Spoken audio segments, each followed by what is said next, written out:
members of this Vyani family. On the behalf of Guru KPO, I, Mr. Dipesh, is going to present you a presentation on think tank. Think tank. Let us, इसको मैं थोड़ा सा कुछ पुरानी चीज़ों से जोड़ के आपको एक्सप्लेन करना चाहूँगा।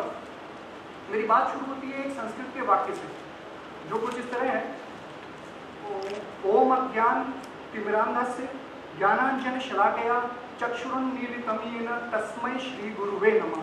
अर्थात मैं अज्ञान के घोर अंधकार में जन्म हुआ था, लेकिन मेरे गुरु ने अपने ज्ञान रूपी प्रकाश से मेरी आंखों में प्रकाश भर दिया। मैं ऐसे गुरु को सादर प्रणाम करता हूँ। यही चीज, यही सैकड़ों वर्ष पूर्व लिखा गया संस्कृत वाक्य आज के संदर्भ में भी एकदम प्रासंगिक बैठता है, क्योंकि आज भी we see teaching as a noble profession and as a most respectful profession. So अब अगर हम देखें कि पुराने वक्त में जो सैकड़ों वर्ष पूर्व जिन ऋषियों ने और गुरुओं ने अपने ज्ञान को प्रचार प्रसार किया था, उन्होंने अपने ज्ञान को एक बहुत अच्छे विजन के साथ में लिपिबद्ध किया था। उन्होंने पांडुलिपियों और ताम्रलिपियों के माध्यम से अपने ज्ञान को लिखित में अपने आने वाली जनरेशन्स को पास करने के लिए उसको एक परमानेंट, एक एसेट के रूप में क्रिएट किया था। सो कुछ ऐसा ही विजन हमारे ऑनरेबल डायरेक्टर प्रोफेसर संजय व्यानी के पास था, जिन्होंने सन 2009 में, आज से करीब 6 साल पहले, एक गुरु केपीओ नाम का वेब पोर्टल स्टार्ट किया।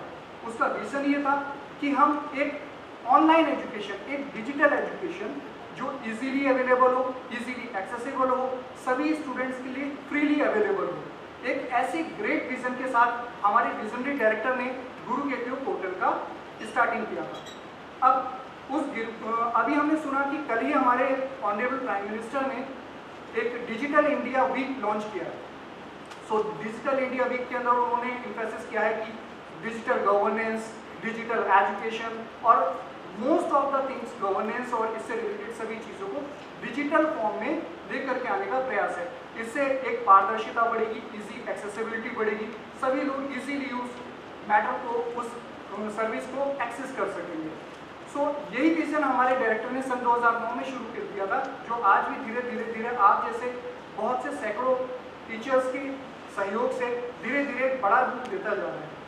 सो आगे मैं ये कहना चाहूँगा कि अब हम डायरेक्टली बात करते हैं थिंक टैंक की। So what is think tank?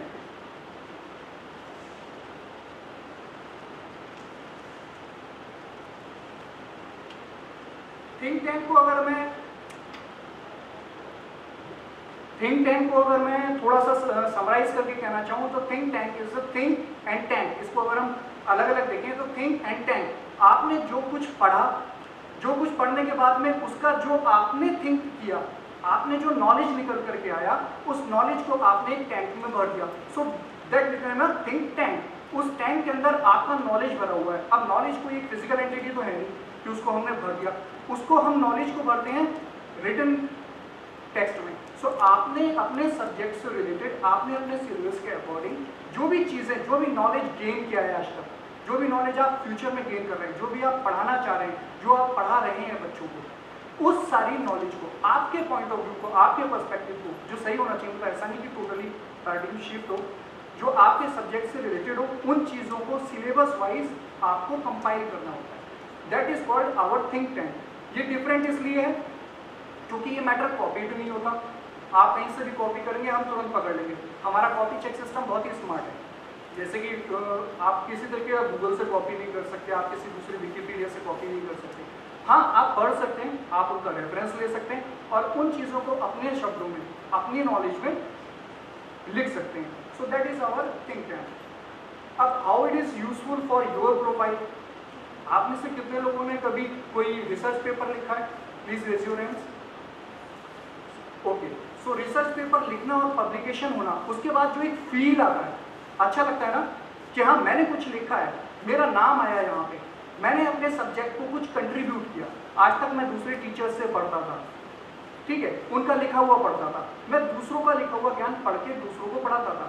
आज मैंने अपने अंदर एक कैपेसिटी डेवलप की है कि मैं उस नॉलेज के आधार पे जो मैंने अभी तक गेन किया था, मैंने कोई नई चीज़ लिखी, मैंने उस चीज़ को अपने शब्दों में परिभाषित किया। सो that is a different field. और इसका आपके प्रोफाइल में भी रीच होता है। जब आप अपना प्रोफाइल कहीं लेकर के जाते हैं, वहाँ मेंशन होता है कि आपने कितने पेपर्स लिखे हैं, आपने कितने रिसर्च पब्लिकेशंस लिए हैं, और अगर आपने कोई बुक पब्लिश किया है तो आप वो भी मेंशन करते हैं। सो यहाँ गुरु केपीओ और ज्ञानी कॉलेज में आपको एक अपॉर्चुनिटी मिलती है